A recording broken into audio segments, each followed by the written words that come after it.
Welcome back to the corner, Doug's Corner, the only corner where we're selling statistics and knowledge and not dope and pussy. I've been gone for 2 weeks. Not gonna ignore it, but was handling some personal shit. I've been watching football, been watching baseball, been keeping up with basketball coming up. So we're gonna come in rolling. We got multiple videos a week instead of just one long video. So no more 45 to 60-minute videos. We're gonna have, it'll be a college football video or a college football preview video, or everything will be its own short, sweet, so you can get what you want when you want it. But what we're gonna start with today is just a preview of the college football games we got coming up. Now, we've had Florida State go down to Virginia, Florida State lose to Miami. We've had Georgia lost to Bama. Who did we have this past week go down? I mean, we've had Florida took down Texas. Texas beat the shit out of them so bad, Texas isn't even ranked right now. And Arch Manning still looks like absolute garbage. So there's plenty to talk about. But what we're talking about right now is the big games coming up on Saturday. First off, starting off, we have Illinois and Luke Altmyer they're staying home, actually. They're in Champaign, number 17, coming up against number 1 Ohio State. Now, Ohio State hasn't really had many tests yet, except for first game of the season against Texas. And as we've seen, Texas ain't really doing shit. So it wasn't even really a test. Now, they did go on the road. Whatever.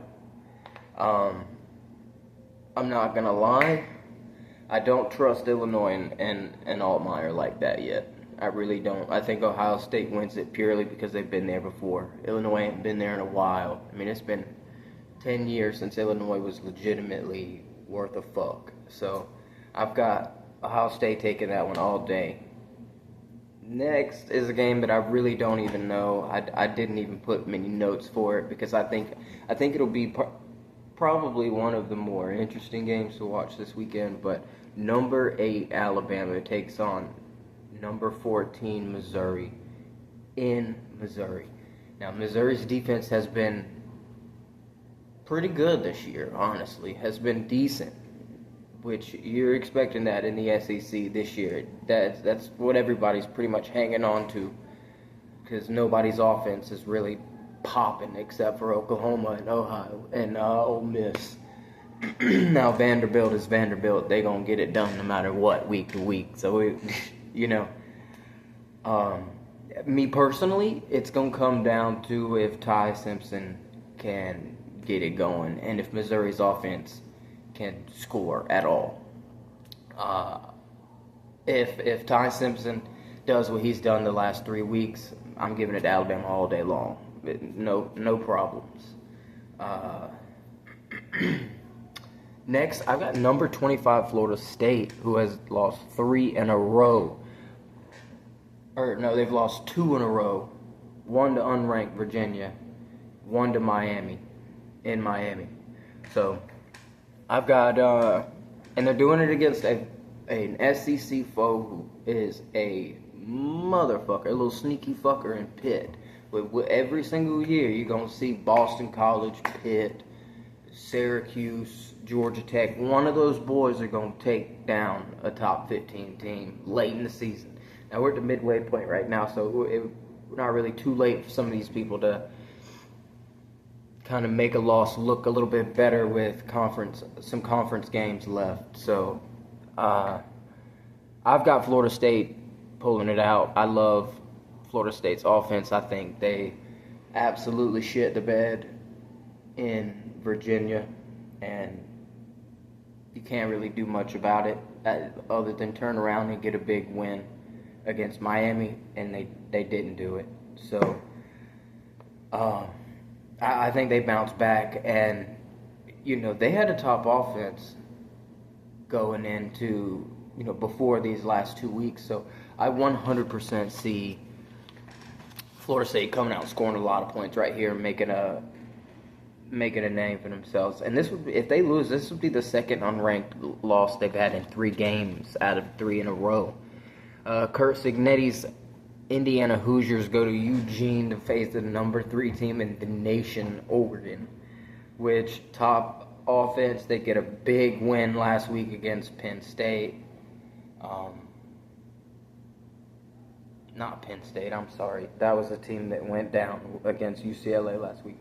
But number 3 team in Oregon. The Hoosiers have been putting up a lot of points. The last ranked game they had against Utah, they put their fucking foot on their throat. Scored 70, hung 70 on them.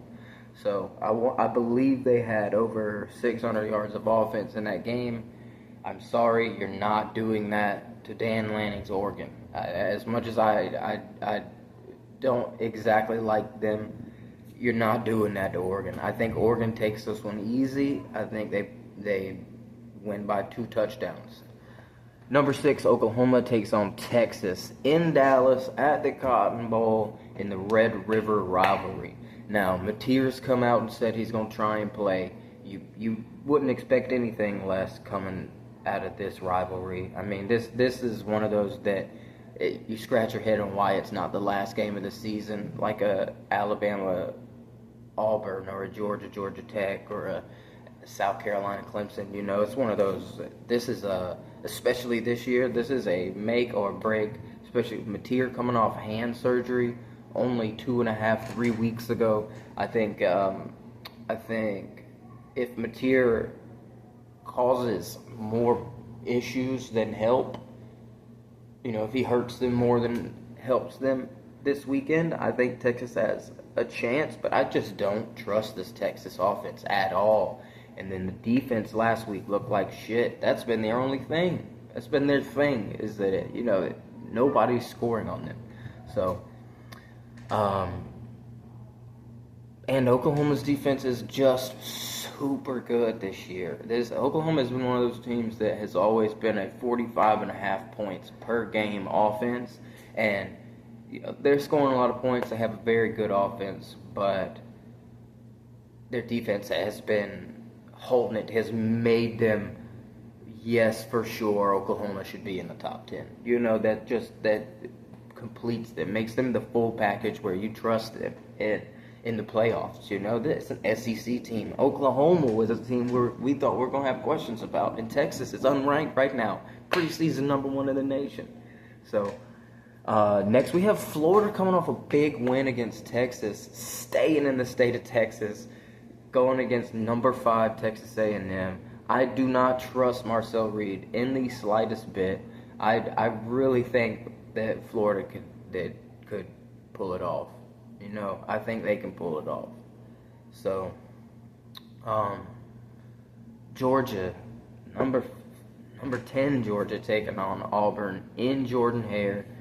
Georgia does not have the best track record in Jordan-Hare. With that being, and that's me as a Georgia fan. Now, as a college football fan, Georgia-Auburn games, always interesting, always competitive, especially the games in Jordan-Hare. It's Georgia's offense needs to show out. I mean, we need Branch to do his thing in open space. We need Colby Young to get open down the middle of the field, and we need Gunner to be Gunner. We need him to complete passes, push the ball down the field, and we need our running backs to do exactly what they did against. I didn't mind what they did against Alabama. Honestly, I don't think there was an issue with what they did against Alabama. So, I've got Georgia in this one all day. Number 15, Michigan travels all the way to LA to face a top 5 offense in USC. Now, this offense has been shiesty at best. It's shown up, not shown up, shown up, not shown up.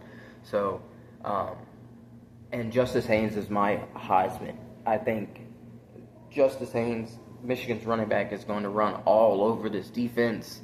It's going to be if USC can score as fast and keep up with Michigan with the time they're going to have with how much Michigan runs the football. South Carolina goes to Death Valley to take on number 11 LSU. LSU coming off of a tough loss.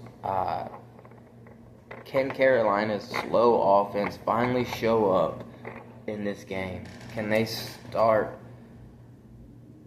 this ungodly 5-game stretch against, I believe, they've got LSU right now. I believe they have Ole Miss, Florida, Alabama, and Texas. I mean, they've got a shitty 5-game stretch. So, and to close it out, we've got number 21 Arizona State going to Utah at 10:30 Eastern Time to try and get a win. And Arizona this is a ranked versus unranked team on the road that is not a favorite in the slightest. And then as I was at work tonight, probably around 6:30, 6:45, I get a thing. Sam Levitt's out. So Arizona State's quarterback is not playing, and they were already not favored with him playing. So I think Utah, which, Utah has had 2 or 3 games this year that they've ran into top 10 teams, top 15 teams, and, what are you going to do? But I think they get the win here at home. So, with that being said, we're going to end it right there. We'll have another video probably Sunday night, maybe Monday morning, on the review, just with results of these games. So, boys, let's get it popping. Doses.